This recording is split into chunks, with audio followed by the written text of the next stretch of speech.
Биздин мамлекет башчыбыз бүгүнкү кеңештин жыйынын өткөрүүнү сизге тапшырды. Бирок өзү дагы кайрылуусу бар. Ошону уруксат берсеңиз, президентибиздин кайрылуусун окуп берип коеюн. Урматтуу кеңештин мүчөлөрү, урматтуу мекендештер, биринчиден баарыңарды киндик, кан тамган ата мекениңерге келишиңер менен чын жүрөктөн куттуктайм. Ала Тоо койнуна элди, жерди сагынган мекендештердин келиши жана алар менен жүз көрүшү албетте мени абдан кубандыртат. Кыргыз жеринин абасы, суусу, тоосу баары башкача. Ата мекенди сагынуу кандай болорун мен да жакшы билем.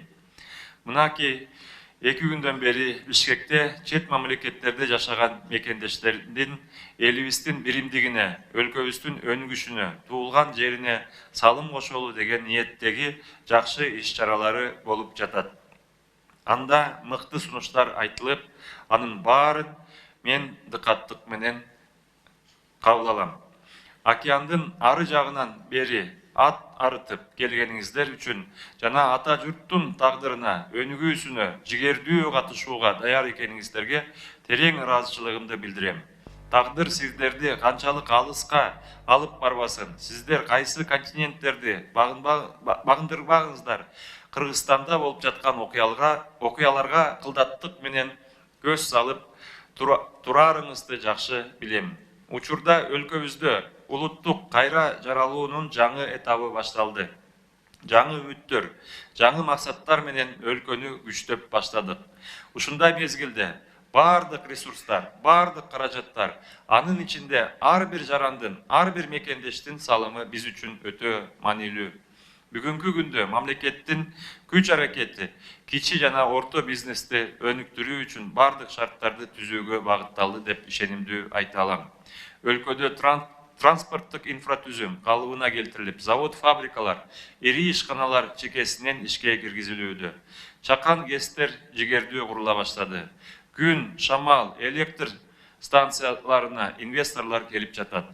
Логистикалык борборлор, көп функционалдуу мега комплекстер, транзиттик стратегиялык маршруттар ачылууда. Медициналык борборлор, социалдык объекттер, анын ичинде мектептер рекорддук убакытта курулуп жатканына күбө болуудасыздар. Эң башкысы улуттук ири долбоорлорду ишке ашырууга кириштик. Бул Кытай, Кыргызстан, Өзбекстан темир жолунун курулушу республиканын транзиттик потенциалын жогорулатат. Камбарата 1 ГЭСинин курууга старт берүүдөбүз. Бул электр энергиясына күн санап өсүп жаткан керектүү муктаждыктарыбызды жабат.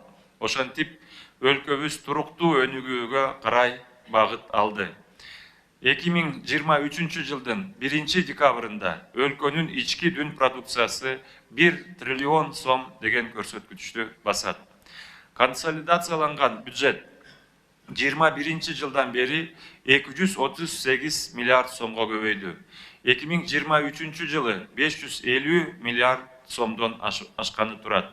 2024 жылы 600 миллиард сомго чейин көбөйтүүнү пландадык. Мына ушундай объективдүү маалыматтар өлкө экономикасынын өнүгүп жаткандыгын көрсөтүп турат.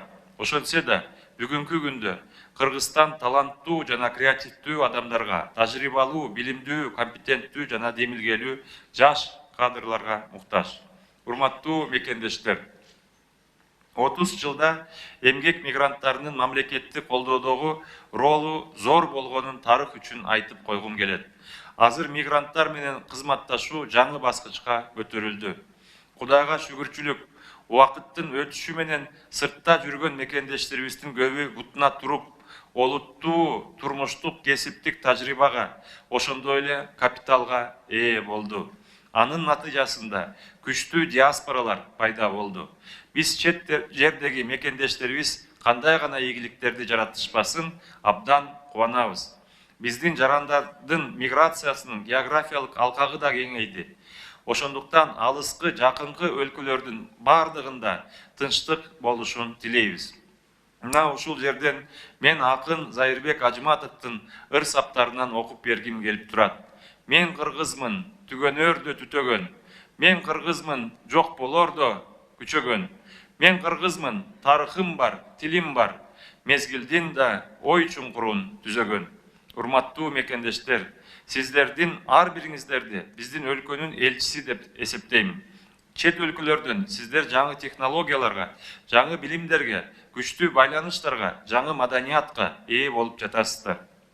Алардын баардын ата журтубузга тартасыздар деп ишенем. Дүйнөнүн ар кайсы булун бурчуңда иштеп, жашап жүргөн мекендештер ошол жактан деле Кыргызстанга өтө чоң салымдарды кошуп келишет. Бүгүн мамлекеттин адам капиталы глобалдык Кыргызстан мейкиндигин кеңири жана активдүү ачууда. Мен өз позициямды бекем карманам. Эмгек мигранттардын акча которуулары калктын негизги киреше булагы болбош керек. Ал эми тышкы миграция адамдардын бакубаттуулугун кепили боло албайт. Мамлекет өнүгүү маселелеринин чечүүнүн альтернативдүү жолдорун табууга жана ишке ашырууга милдеттүү. Өлкөнүн инвестициялык жагымдуулугу жана калктын ишкердик демилгелеринин ишке ашыруу үчүн шарттарды түзүү экономикалык өнүгүүнүн моделинин аныктоочу элемент болууга тийиш. Мен баарыңыздарды Кыргызстанга инвестиция кылууга чакырамын. Инвестор катары келсеңиздер, атаандыштыкта албетте кандаштарыбызга тартабыз. Бизде Кумтөр менен бирге Улуттук банкта азыр 51 тонна алтыныбыздын кору пайда болду. Алтын монеталары сатылыкка чыкты. Биз мамлекеттик казыналык облигацияларды биржага чыгардык. Ошолорду сатып алууга катышыңыздар. Инвестициялык климат чыңдалды, түзүмдүк реформалар жүргүзүлдү. Жана экономиканы диверсификациялоо, салым кошкон инновациялык долбоорлор колдоого алынууда. Урматтуу кеңештин мүчөлөрү, сиздерди өзүмдүн кеңешчим деп эсептейм. Тышта жүргөн ар бир мигрант мекендешимдин маселелерин, идеяларын, демилгелерин сиздер мага ачык жана түз жеткиресиздер деп ишенем. Бүгүнкү сөзүмдө өлкөбүздүн жүзү болгон маданият тармагына да токтоло кетейин. Мамлекеттүүлүктүн өзөгүн руханий азык түптөп турат.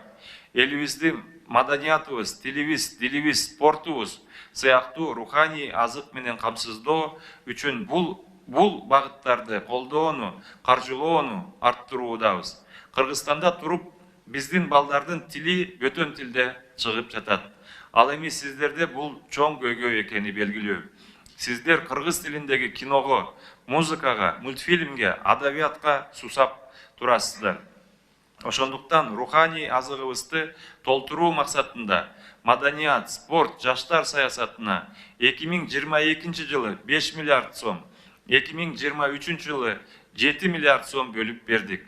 Мунун ичинен маданиятка 4 миллиард, кино тармагына 350 миллион сом биринчи жолу бөлүп бердик. Менин жарлыгым менен резервден ушул жакы айлары маданиятка дагы кошумча 670 миллион сом карадык. Жакынкы жылдарда буюрса 1960-70 жылдардагы кыргыз киносунун, искусствосунун кереметтерин жараткан доорубуз кайталанып, кыргыз маданиятынын экинчи ренессансы жаралат деп үмүт кылып турабыз. Өзүңүздөр жакшы билгендей, учурда кыргыз спорту кереметтерди жаратууда. Келгиле мекендештер, баарыбыз кийинки жылы Парижде боло турган олимпиадалык оюндарга улуттук командабызды колдоп баралы, чогуулап алга сүрөйлү. Мекендин келечеги ар бир мекендешибиздин ак эмгегине, кошкон салымына тыгыз байланыштуу. Баарыңыздардын ишиңиздер ийгиликтүү болсун, көздөгөн ой максатыңыздар орундалсын. Ата мекениңер сиздерди ар дайым күтөт, ар дайым кучагын жайып тосуп алат. Бар болуңуздар, деп Кыргыз Республикасынын президенти Садыр Жапаров.